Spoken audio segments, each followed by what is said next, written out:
అదే RTV app వార్తల్ని క్షణాల్లో చదివే అవకాశం ఉంటుంది. ఒక న్యూస్ పేపర్, ఒక టెలివిజన్ ఛానల్ మీ చేతుల్లో ఎప్పుడూ ఉంటాయి. గత వైసీపీ ప్రభుత్వం, జగన్మోహన్ రెడ్డి ప్రభుత్వం రాష్ట్రాన్ని దోచుకునింది కాకుండా శ్రీవారి ఖజానాన్ని దోచుకున్న వ్యక్తులను కూడా ఉద్దేశపూర్వకంగా కాపాడిందని చెప్పి టీటీడీ ధర్మకర్తల మండలి సభ్యుడిగా, భారతీయ జనతా పార్టీ అధికార ప్రతినిధిగా నేను గత ప్రభుత్వాన్ని, జగన్మోహన్ రెడ్డిని ప్రశ్నిస్తున్నా. నీకు ఏ అధికారం ఉందని, ఏ హోదాతో నీ మనుషులు తిరుమల తిరుపతి దేవస్థానాల్లో సాక్షాత్తు శ్రీవారు భక్తులు సమర్పించినటువంటి కానుకలు, హుండీలో సమర్పించినటువంటి కానుకల్ని పరకామణి ద్వారా లెక్కించే ప్రక్రియ తిరుమలలో గత కొన్ని సంవత్సరాలుగా కొనసాగుతూ ఉంది. అలాంటి పరకామణిలో రవి అనే వ్యక్తి గత కొన్ని సంవత్సరాలుగా అక్రమాలకు పాల్పడుతూ విలువైన వస్తువులతో పాటు డాలర్లని, పౌండ్స్ని, విదేశీ కరెన్సీల్ని దొంగలిస్తూ బయటికి తీసుకొని వస్తున్నటువంటి సందర్భంలో 2023లో 4వ నెల అప్పుడున్నటువంటి టీటీడీ విజిలెన్స్ అధికారులు రవికుమార్ని రెడ్ హ్యాండెడ్గా పట్టుకోవడం జరిగింది. పట్టుకున్న తర్వాత దాని మీద పూర్తి స్థాయిలో విచారణ జరిపి ఎక్కడెక్కడ తప్పు జరిగింది, ఈయనతో పాటు ఇంకా ఎవరైనా ఉన్నారా, ఎందుకంటే ఒక వ్యక్తే ఇంత భారీ ఎత్తున టీటీడీ పరకామణిలో దొంగతనం చేసే అవకాశం లేదు. ఎందుకంటే సీసీ కెమెరాలు ఉంటాయి, విజిలెన్స్ అధికారులు ఉంటారు, పూర్తి నిఘా ఉంటుంది. అక్కడ తిరుమల తిరుపతి దేవస్థానం సంబంధించిన అధికారులు పరకామణిలో అబ్జర్వేషన్ ఉంటుంది. ఇంత పగడ్బందీ వ్యవస్థ జరుగుతున్నప్పటికీ ఇంత భారీ ఎత్తులో ఏ విధంగా ఒక వ్యక్తి టీటీడీ లాంటి దేవస్థానం నుంచి, పరకామణి నుంచి ఇంత భారీ ఎత్తున దొంగతనం చేశాడో మాకైతే అర్థం కావట్లేదు. కానీ దీంట్లో లోతుగా మనం గమనించినట్టయితే ఎంత బాధాకరమైన విషయం అంటే, టీటీడీ విజిలెన్స్ రిపోర్ట్లో మిత్రులారా, TTD Shri M Giridhar Rao, vigilance and security officer, vigilance wing, dated 25/7/24 report ఇచ్చాడు ఈయన. ఇది భానుప్రకాశో, వరప్రసాదో, భాస్కరో, అజయ్యో మాట్లాడి మాటలు కాదు. టీటీడీ విజిలెన్స్ వాళ్ళు ఇచ్చినటువంటి నివేదికలో మిత్రులారా, రవి అనే వ్యక్తి రెడ్ హ్యాండెడ్గా 29/4/23 టీటీడీ సెక్యూరిటీ అధికారులు అతన్ని పట్టుకున్నారు. అతని దగ్గర 72,000 రూపాయలు విదేశీ కరెన్సీ, అంటే డాలర్లు, US డాలర్లు, $100 మేము పట్టుకున్నామని చెప్పి రాశాడు. సంతోషం, పట్టుకున్నావయ్యా. కానీ దాని వెనకాల అదే విజిలెన్స్ ఆఫీసర్ నివేదికలో under the extreme pressure from the police he effected compromise in the court of law in this case. Police శాఖ నుంచి తీవ్ర ఒత్తిడి వచ్చిన కారణంగా, మిత్రులారా, పోలీస్ శాఖ నుంచి తీవ్ర ఒత్తిడి వచ్చిన కారణంగా ఈ కేసుని కాంప్రమైజ్ చేసుకున్నాడు. ఎవరు చేయమన్నాడయ్యా? ఎవరు ఆ పోలీస్ అధికారి? ఎస్ఐయా, సిఐయా, డిఎస్పీనా, ఏఎస్పీనా, ఎస్పీనా, ఐజీనా, అడిషనల్ డీజీనా, డీజీపీనా? ఎవరు చెప్పారు నీకు కాంప్రమైజ్ అవ్వని? ఏం తమాషా చేస్తున్నారా? తిరుమల తిరుపతి దేవస్థానాలు ప్రపంచంలోనే అతిపెద్ద హిందూ ధార్మిక క్షేత్రం. చెట్టు కింద పంచాయతీ చేసినట్టు, పెదరాయుడు పంచాయతీ చేసినట్టు తిరుమల తిరుపతి దేవస్థానంలో పంచాయతీలు చేస్తారయ్యా మీరు? ఏం తమాషా అనుకుంటున్నారు? అడిగేవాడు లేరు కదా అని, అధికారం చేతుల్లో ఉంది కదా అని చెప్పి ఇండియన్ పోలీస్ సర్వీస్ని పొలిటికల్ సర్వీస్గా మార్చుకున్నాడు జగన్మోహన్ రెడ్డి. ఇండియన్ పోలీస్ సర్వీస్ని పొలిటికల్ సర్వీస్గా మార్చుకున్నాడు. పోలీస్ అధికారి ఎవరు? పోలీస్ అధికారి. ఈరోజు ఒక ధర్మకర్తల మండలి సభ్యుడిగా, వెంకటేశ్వర స్వామి భక్తుడిగా నేను ప్రశ్నిస్తున్నా, ఎవరు ఆ పోలీస్ అధికారి? మీ మీద ఒత్తిడి తెచ్చి కాంప్రమైజ్ అవ్వమని చెప్పినటువంటి పోలీస్ అధికారి ఎవరు? అదే అధికారి మళ్ళీ దీంట్లో కంటిన్యూషన్ మళ్ళీ రాశాడు. వినండి మిత్రులారా, అదే అధికారి దీంట్లో రాస్తూ, it is not known as to why the police exaggerated pressure upon the TTD AVSO. ఎందుకు ఇంత ఒత్తిడి పెట్టాడో ఆయనకి అర్థం కాలేదంట. ఈ రిపోర్ట్ రాసిన ఆయనకి ఏం అర్థం కాలేదయ్యా? దీంట్లో ఆ రోజు ప్రభుత్వంలోని పెద్దలు తిరుమల తిరుపతి దేవస్థానంలో ఉన్నటువంటి ఉన్నతాధికారులు, ధర్మకర్తల మండలిలో ఉన్నటువంటి కొందరు వ్యక్తులు అందరూ కలిసి ఈ రవికుమార్ కాంప్రమైజ్ విషయంలో అందరూ ఒత్తిడి చేశారని చెప్పి శ్రీవారి భక్తుల నుంచి నాకు అనేక ఫిర్యాదులు వచ్చాయి. ఇప్పుడు ఇవన్నీ జరిగిన తర్వాత వారి దగ్గర నుంచి దాదాపు ఈ వెనక ఉన్నటువంటి అపార్ట్మెంట్లో, ఈ పసుపర్తి అపార్ట్మెంట్లో 14 అపార్ట్మెంట్లు మిత్రులారా, 14 అపార్ట్మెంట్లు ఫ్లాట్లు టీటీడీకి రాయించుకున్నారు. రవికుమార్ దగ్గర నుంచి 102 నుంచి 103, 105, 106, 201, 207, 304, 305, 306, 401, 502, 504, 507 దీంట్లో రాసుకున్నారు. ఇంకోటి అశోక్ అపార్ట్మెంట్లో 205 ఒకటి రాసుకున్నారు. ఇది కాకుండా కోట్ల రూపాయలు విలువ చేసే మిత్రులారా, ఆయన ఏమో దొంగతనం చేసింది, వీళ్ళు చెప్పేది డాలర్లు 72,000, 80,000 చెప్పారు. ఈడ 14 ఫ్లాట్లు, ఇది 10 కోట్లు, దాదాపు 10 కోట్లు విలువ చేసే ఫ్లాట్లు మన వెనకాల ఉన్నాయి. ఇది కాకుండా ఈ 7 ప్రాపర్టీస్ దీంట్లో వాళ్ళే మెన్షన్ చేశారు. To several crores of rupees war gifted అంట, కోట్లాది రూపాయలు. ఇది కాకుండా చెన్నైలో కూడా రాసుకున్నారు మిత్రులారా, చెన్నైలో కూడా ఆస్తులు రాయించుకున్నారు. అసలు ఏం జరిగింది టీటీడీలో? ఇంత దోపిడీ జరిగితే, ఇంత దారుణాలు జరిగితే ఎందుకు అప్పుడున్నట్టు ప్రభుత్వం కానీ, అప్పుడున్నట్టు టీటీ అధికారులు కానీ, అప్పుడున్నట్టు బోర్డు కానీ నిద్రపోయారని అడుగుతున్నా. టీటీడీ ధార్మిక క్షేత్రంలో పూర్తిగా దోపిడీ జరిగితే ఎవరి కోసం కాపాడారు? రవికుమార్ మీద ఎవరు ఒత్తిడి తెచ్చారు కాంప్రమైజ్ అవ్వమని? రవికుమార్ని బెదిరించి కోట్ల రూపాయలు చేతులు మారాయని చెప్పి, కోట్ల రూపాయలు ఈ కాంప్రమైజ్ చేసినటువంటి వ్యక్తుల్లో కోట్ల రూపాయలు చేతులు మారాయని చెప్పి మాకు అనేక ఫిర్యాదులు ఉన్నాయి. అందుకనే నేను నిన్న జరిగినటువంటి ధర్మకర్తల మండలి సమావేశంలో టీటీడీ చైర్మన్ గారికి, ఈవో గారికి, నిన్న తిరుమలలో టీటీడీ ఈవో గారికి, చైర్మన్ గారికి నేను అఫీషియల్గా రిక్వెస్ట్ చేయడం జరిగింది. ఇన్పార్షియల్ ఎంక్వైరీ, ఒక ఎంక్వైరీ కమిషన్ వేయాలి అని మిత్రులారా. ఒక ఎంక్వైరీ కమిషన్ ద్వారా దీంట్లో పూర్తి స్థాయిలో విచారణ జరిపించి దీని వెనకాల నుండి వ్యక్తులు, శక్తులు, పాత్రదారులు, సూత్రధారులు, వాటాదారులు, ముఖ్యంగా వాటాదారులు, ఎవరెవరికి ఎంతెంత వాటా పోయింది, ఎవరెవరికి ఎన్నెన్ని కోట్లు పోయిందో పూర్తి స్థాయిలో నిష్పక్షపాతంగా ఒక హైకోర్టు సిట్టింగ్ జడ్జి, ఇంకా ఒక ప్రత్యేక బృందంతో విచారణ జరిపించాలి. గతంలో ఏ విధంగా తిరుమలలో అప్పుడు కూడా నేనే టీటీడీలో 5 గ్రాముల బంగారు డాలర్లు, 300 డాలర్లు కనపడట్లేదని చెప్పి ఆ రోజు మేము లేవనెత్తాము. దాని మీద justice Jagannatha Rao committee, justice Wadhwa committee ఆ రోజు రిపోర్ట్ ఇవ్వడం జరిగింది. అట్లా దీని మీద కూడా ఒక క్లీన్ రిపోర్ట్ వస్తుంది. రాబో రోజుల్లో దీని మీద పూర్తి ఆధారాలతో మా ప్రభుత్వం దోషుల్ని శిక్షించి శ్రీవారి భక్తుల ముందు నిలబెడతామని చెప్పి నేను ఒక శ్రీవారి భక్తుడిగా శ్రీవారి భక్తుల్నికి హామీ ఇస్తున్నా. అలాగే మా ముఖ్యమంత్రి గారి మీద మా గట్టి నమ్మకం, విశ్వాసం ఉంది. దీంట్లో లోతుగా విచారణ చేపిస్తారని చెప్పి నేను కూడా ముఖ్యమంత్రి గారి దృష్టికి కూడా మేము మా రాష్ట్ర అధ్యక్షురాలు పురంధేశ్వరి గారికి ఇప్పుడే తెలియజేయడం జరిగింది. వారు ముఖ్యమంత్రి గారితో మాట్లాడి దీని మీద నిష్పక్షపాతంగా విచారణ జరిపించాలని చెప్పి మా రాష్ట్ర పార్టీ కూడా డిమాండ్ చేస్తుంది.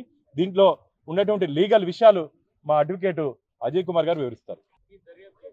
హైకోర్టు జడ్జితో విచారణ జరిపిస్తే దీంట్లో చాలా పెద్ద వ్యక్తులు ఉన్నారు. ఆ రోజు ప్రభుత్వంలో పనిచేసినటువంటి ఉన్నత స్థాయి వ్యక్తులు దీంట్లో పాత్రదారులు, వాటాదారులు ఉన్నారు. ఉన్నత స్థాయి వ్యక్తులు ప్రభుత్వంలో, రాష్ట్ర ప్రభుత్వంలో పెద్ద స్థానాల్లో పనిచేసినటువంటి అధికారులు, అలాగే పోలీస్ డిపార్ట్మెంట్లో పనిచేసినటువంటి అధికారులు, విజిలెన్స్లో పనిచేసినటువంటి అధికారులు, చాలా పెద్ద స్థాయిలో ఇది గూడుపుటాన్ని జరిగింది. కాబట్టి ఈ విచారణ హైకోర్టు సిట్టింగ్ జడ్జి ఒక ఎంక్వైరీ కమిషన్ ద్వారా చేస్తే పూర్తి ఆధారాలతో పాటు వారు బయట పెడతారని చెప్పి నమ్మకం ఉంది మాకు. అంటే మా డిపార్ట్మెంట్ మీద, ఇప్పుడున్నట్టు విజిలెన్స్ వాళ్ళ మీద కూడా మాకు నమ్మకం, విశ్వాసం ఉంది.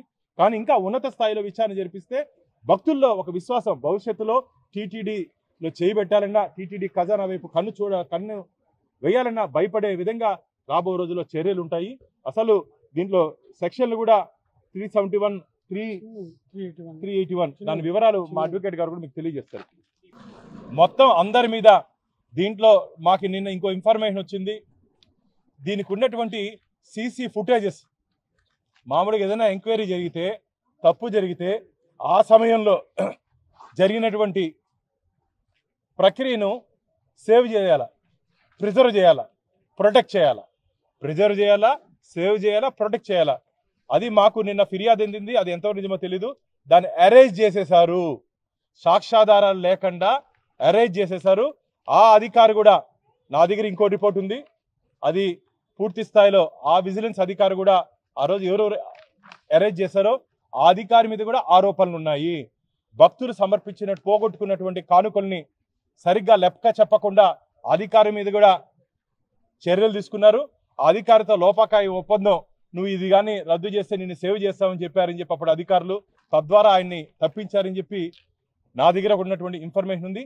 ఆ రికార్డ్స్ కూడా పూర్తి స్థాయిలో ఈరోజు సాయంత్రం నా దగ్గరికి రాబోతుంది. దాన్ని రేపు పత్రికల ముందు, మీడియా మిత్రుల ముందు పెట్టబోతున్నా. అంటే దీంట్లో ఆషామాషి విషయం కాదు.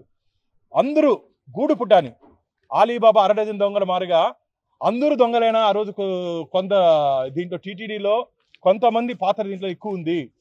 టీటీడీలో కొంతమంది పాత్ర ఎక్కువ ఉంది. ఉన్నత స్థాయిలో ఉన్నటువంటి అధికారులు దీంట్లో వాళ్ళని ప్రొటెక్ట్ చేశారు. తొందరలోనే అందుకని హైకోర్టు జడ్జి చేత మేము విచారణ జరిపి ఉన్నతాధికారులు, పోలీసులో ఉన్నతాధికారులు, ప్రభుత్వంలో పెద్దలు. అసలు నేను రాష్ట్ర ముఖ్యమంత్రి గారిని, డీజీపీ గారిని ఒక రిక్వెస్ట్ చేస్తున్నా, రవికుమార్ ప్రాణాలకు కూడా హాని కలిగే ప్రమాదం ఉంది. రవికుమార్ ప్రాణాలకు కూడా హాని కలిగించే ప్రమాదం ఉంది. కాబట్టి వెంటనే రవికుమార్ని కూడా సెక్యూరిటీ ఇవ్వాల్సిన అవసరం ఉంది. రవికుమార్కి ప్రత్యేక భద్రత కల్పించాల్సిన అవసరం ఉంది. ఇది 100 కోట్ల స్కామ్ కాదు, 500 కోట్ల స్కామ్ అని చెప్పి శ్రీవారి భక్తులు చెప్తున్నారు. ఇది 100 కోట్లు కాదు బారన్న, లోపలైన విలువైనటువంటి రాళ్ళని తీసుకొని వచ్చేస్తాడు పరకామన్ నుంచి. ఇది 100 కోట్లు కాదు, 500 కోట్లు పైన చిలుకు స్కామ్ ఇది. దీంట్లో ఆ రవికుమార్ గాని సెక్యూరిటీ గాని ఇవ్వకపోతే ఖచ్చితంగా ఆయన ప్రాణాలకి ప్రమాదం ఉందని చెప్పి, కాబట్టి రాష్ట్ర ప్రభుత్వాన్ని మీరు రిక్వెస్ట్ చేయండి, రవికుమార్కి సెక్యూరిటీ కల్పించాలని చెప్పి అన్నారు. దీన్ని లేవనెత్తినటువంటి భారతీయ జనతా పార్టీ కానీ మేము మళ్ళీ హెచ్చరిస్తున్నాం, తప్పు చేసిన వాళ్ళకి మేమైతే ఎవరిని వదిలే ప్రసక్తే లేదు. దీన్ని కేంద్ర ప్రభుత్వ దృష్టికి కూడా మేము తీసుకోబోతున్నాం, అమిత్ షా గారి దృష్టికి కూడా మేము తీసుకోబోతున్నాం. ఎందుకంటే ఇది భక్తుల మనోభావాలతో ముడిపడిన అంశం. కోట్లాది మంది శ్రీవారి భక్తులు నిలువు దోపిడీ ఇస్తారయ్యా. వెంకటేశ్వర స్వామికి నిలువు దోపిడీ, మంగళసూత్రంతో పాటు వెంకటేశ్వర స్వామి హుండీలు వేసే సాంప్రదాయం టీటీడీలో ఉంది, మా దేవస్థానం ఉంది. అలాంటి హుండీని కొల్లగొట్టే వాడిని కాంప్రమైజ్ చేసి మీరు పంచుకుంటారా వాటాలు? తొందరలోనే అందరి జాతకాలు బయటపడతాం. స్వామివారి ఖజానా నుంచి కాజేసిన ప్రతి పైసా కక్కిస్తామని చెప్పి మేము ఆ దోపిడీదారులను హెచ్చరిస్తున్నాం. రాష్ట్రంలో కూటమి ప్రభుత్వం ఏర్పడి 6 నెలలు అయింది. సాక్ష్యాధారాలతో కూడా మీ ముందర సాక్ష్యాధారాలు ఉన్నాయి, కానీ ఇప్పటి వరకు కూడా ఎలాంటి చర్యలు చేపట్టినా ఎవరిని కూడా అరెస్ట్ చేయలేదు. దీని వెనకాల ఏముంది? నిన్ననే మాకు సాక్ష్యాధారాలు వచ్చాయి, నిన్ననే నా చేతికి ఆధారాలు వచ్చాయి. నిన్ననే ధర్మకర్తల మండలి సమావేశంలో గౌరవ మా చైర్మన్ గారికి, ఈఓ గారి దృష్టికి తీసుకుని ఇన్ రైటింగ్ నేను ఒక బోర్డు మెంబర్గా, ధర్మకర్తల మండలి సభ్యుడిగా ఇన్ రైటింగ్ టీటీడీకి కంప్లైంట్ ఇవ్వడం జరిగింది.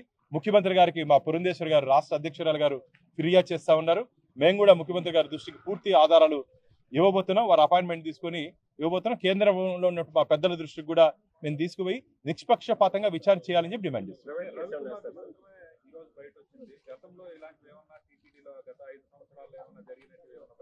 చాలా విషయాలు ఉన్నాయి మిత్రులారా.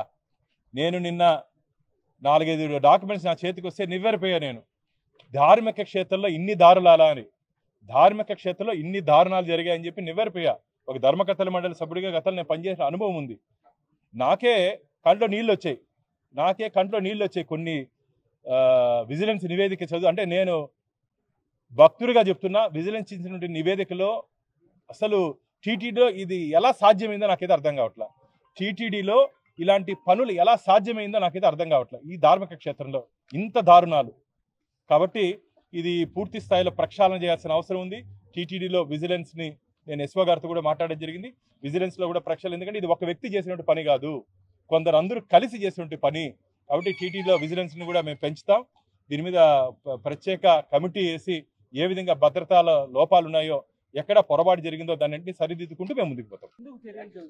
తొందరలోనే దీని మీద అందుకని ఇంకా లోతుగా విచారణ చేసి దీంట్లో ఇంకా ఎవరెవరు ఉన్నారు.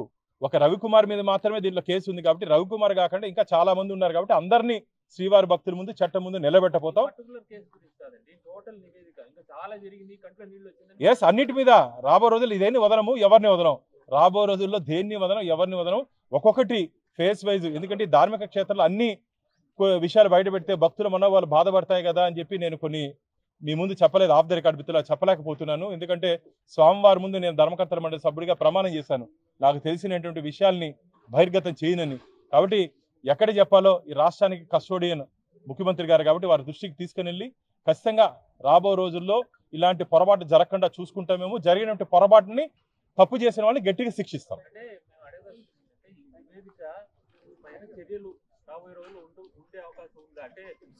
ఖచ్చితంగా ఉంటుంది. ఎవ్వరు తప్పించుకునే పరిస్థితి లేదు. అందరి మీద కఠినమైన చర్యలు ఉంటాయి. అందరూ జైలుకి పోతారు. మా లీగల్ ఎక్స్పర్ట్ మిత్రులారా, తిరుమల తిరుపతి దేవస్థానానికి సంబంధించినటువంటి పరకామణి హుండీలో 100 కోట్ల స్కామ్ జరిగింది. ఒక పద్ధతి ప్రకారం ముందుగానే ప్రణాళికాబద్ధంగా పోలీస్ అధికారులు అక్కడ ఉన్నటువంటి కొంతమంది వ్యక్తులతో కూడి ప్రణాళికాబద్ధంగా చిన్న కేసు 29/4/2023లో రిజిస్టర్ చేసి 2 రోజుల్లోనే ఆ కేసులో నిందితుడైనటువంటి వ్యక్తి 1వ తారీఖు 1/5 అంటే 2వ రోజులోనే టీటీడీ ఈఓకు నా ఉన్నటువంటి ఆస్తులన్నీ డొనేట్ చేస్తున్నాననేటువంటిది ఆలోచనతో 14 ఫ్లాట్లు మెడ్రాస్లో ఉన్నటువంటి కోట్ల రూపాయల స్థిర చరాస్తులు అంటే 100 కోట్ల రూపాయల స్థిర చరాస్తులు డొనేషన్ రావడం జరిగింది. కేసు 29/4 ఏప్రిల్లో ఆ వ్యక్తి పైన అయితే 1/5 ఈఓ గారికి అర్జీ వెళ్ళింది.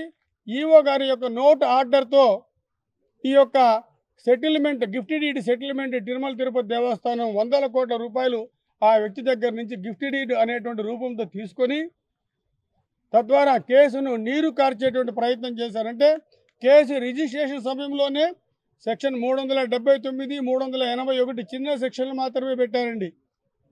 వారికి అప్పటికే తెలుసు ఇది 100 కోట్ల స్కాము, పరకామణి హుండీ పబ్లిక్ ప్రాపర్టీ, భక్తుల యొక్క సొమ్ము దోచుకున్నాడు అనేటువంటిది పోలీస్ అధికారులకు అక్కడ ఉన్నటువంటి వ్యక్తులకు అందరికీ తెలిసి చిన్న కేసు పెట్టారు.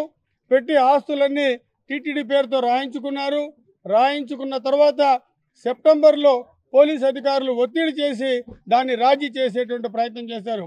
ఈ యొక్క కేసులో పెట్టాల్సిన సెక్షన్ 379, 381 కాదు, క్రిమినల్ బ్రీచ్ ఆఫ్ ట్రస్ట్. తాను నమ్ముకున్నటువంటి ఒక సంస్థలో ఉన్నటువంటి వస్తువును దోచుకోవడం అనేటువంటిది దోపిడీ చేయడం 409 కింద బుక్ చేసింటే ఈ కేసు కాంప్రమైజ్ అయ్యేటువంటి అవకాశమే లేదు. అంతేకాకుండా టీటీడీలో ₹1 అవినీతి జరిగిన కేసు రిజిస్టర్ చేస్తే దాన్ని వెనక్కి తీసుకునేటువంటి అధికారం సంబంధిత సివిఎస్ఓకి కానీ ఎగ్జిక్యూటివ్ ఆఫీసర్కి కానీ లేదనేటువంటిది చట్టం చెప్తోంది. ఇది సంబంధిత సివిఎస్ఓ ఆస్తి కాదండి, ఇది పబ్లిక్ ప్రాపర్టీ, దేవుడి యొక్క సొమ్ము. ఇది దేవుడి సొమ్ముకు నా సొమ్ముగా నేను కాంప్రమైజ్ చేయడానికి లేదు. ఇది ఇటువంటి లొసుగులన్నీ ఉన్నాయి. ప్రణాళికాబద్ధంగా చిన్న కేసు రిజిస్టర్ చేసి 100 కోట్ల ఆస్తి టీటీడీ పేరుతో రాసి ఇవ్వడం అంటే ఇంకా ఎన్ని 100 కోట్ల స్కామ్ జరిగిందో, ఇంకా ఎన్ని 100 కోట్లు చేతులు మారాయో అనేటువంటిది భక్తులందరూ సందేహిస్తున్నటువంటి పరిస్థితుల్లో పూర్తి విచారణ కేసును తిరగతోడొచ్చండి. ఇది లోక్ అదాలత్లో అయిపోయింది కదా, దీన్ని మనము తిరగతోడలేమనేటువంటిది కాదు. లోక్ అదాలత్లో పెట్టడానికి ఆ అధికారికి ఎటువంటి అర్హత లేదు.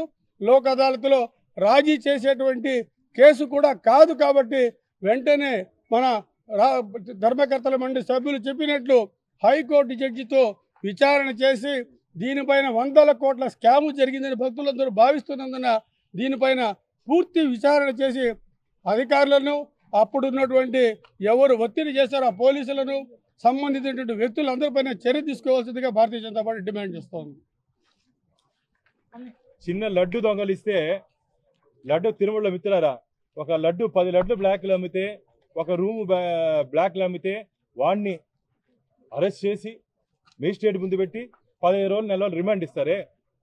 100 కోట్లు అవినీతి చేసినోడిని ఎందుకని వదిలేశారు?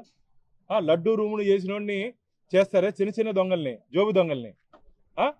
మీరు ఇంత 100 కోట్ల స్కామ్ చేసినోడిని రాజీ చేయిస్తారా? రాజీ చేసే అధికారం ఎవరు ఇచ్చారే మీకు?